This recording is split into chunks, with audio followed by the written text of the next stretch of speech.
Hello नाज़रीन। तो मेरे हमनशीन की इस एपिसोड में आप देखेंगे कि आयमा को जो है वो खूब बेइज्जती का जो है वो सामना करना पड़ेगा। इसकी असलियत और इसका पोल जो है वो सबके सामने खुलकर आ जाएगा। वो जो अब तक अंदर ही अंदर से कारीवार करती चली आ रही थी और किसी को भी उस पर शक नहीं था, आप देखेंगे कि इस किस्त में खूब इसकी इज़्ज़त अफजाई होगी। इसके मामू जो इससे बहुत मोहब्बत करते रहे हैं और इसे अपनी बेटी की तरह समझते रहे हैं, उनका इसने एतबार तोड़ा है। होगा कुछ यूँ इस किस्त में आप देखेंगे कि आयमा जो है वो एडिट किया हुआ वीडियो लाकर अपने मामू मुमानी से कहेगी कि खजिस्ता कसूरवार है। आप लोग खजिस्ता को बहुत ही मासूम और सीधा समझ रहे थे। ये देखिए वो हसन से इस वीडियो में माफ़ी मांग रही है। इसका मतलब है कि वो जाते वक्त हसन को सॉरी करके गई है, क्योंकि वो खुद हसन के साथ ज़्यादतियाँ करती रही है और वो इतनी अच्छी और सीधी नहीं है जितनी वो यहाँ पर बन रही थी। ये बात सुनकर डॉक्टर शरियार जो है वो हसन के साथ बहुत गुस्सा करेंगे, मगर जब वो ये वीडियो अपनी बीवी को दिखाएंगे तो उनकी बीवी तो पहचान जाएगी। ये वीडियो तो उस वक्त की है जब उनके ऑफिस में उन्होंने खजिस्ता को बुलाकर हसन से माफ़ी मांगने के लिए कहा था। हालांकि खजिस्ता की उस मामले में भी कोई गलती नहीं थी, मगर उसने अपनी डॉक्टर और अपनी मैडम के कहने पर जो है वो हसन से माफ़ी मांग ली थी। दूसरी तरफ जो है उसकी माँ हसन को बुलाकर उसके ऊपर चीखे चिल्लाएगी कि तुम अपनी हरकतों से बाज नहीं आ रहे हो, तुमने जलील और रुस्वा कर दिया, झूठी वीडियोज़ बना रहे हो, पूरी यूनिवर्सिटी की और हमारी इज़्ज़त जो है वो तुमने दांव पर लगाई हुई है। गर्ज़ ये कि हसन की माँ जो है उसको खूब ज़लील और रुस्वा करेगी और वो कहेगी कि मुझे तुम्हारे प्लान्स का पता चल गया है कि तुम खजिस्ता को जो है वो ज़लील करवाना चाहते हो।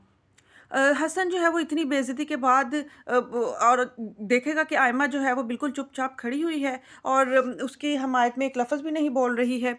उल्टा जो है वो घर वालों की नज़रों में अच्छी बनी हुई है। बस इस बात का हसन को गुस्सा आ जाएगा और वो कहेगा तुम जो इतनी आयमा मासूम बनकर खड़ी हुई हो, बताओ सबको कि तुम ही इस प्लान की मास्टरमाइंड हो।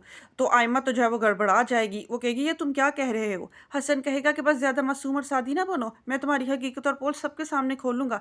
तुमने मुझे सबकी नज़रों में गिरा दिया और खुद अच्छी बनी हुई हो। बताओ सबको खजिस्ता के साथ मेरी कोई दुश्मनी नहीं थी, सारी दुश्मनी तुम्हारी थी। तुमने हादी के साथ शादी करने की वजह से खजिस्ता की जलन में ये सारे काम किए थे।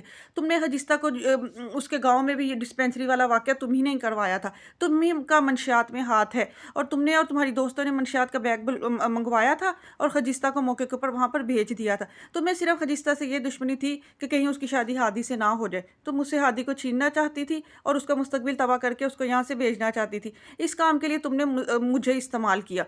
बस सब घर वाले तो ये सुनकर हैरान ही रह जाएंगे कि जिस लड़की को वो इतना सीधा सादा समझे हुए हैं, उस सब के पीछे आयमा है, सब चालों के पीछे आयमा।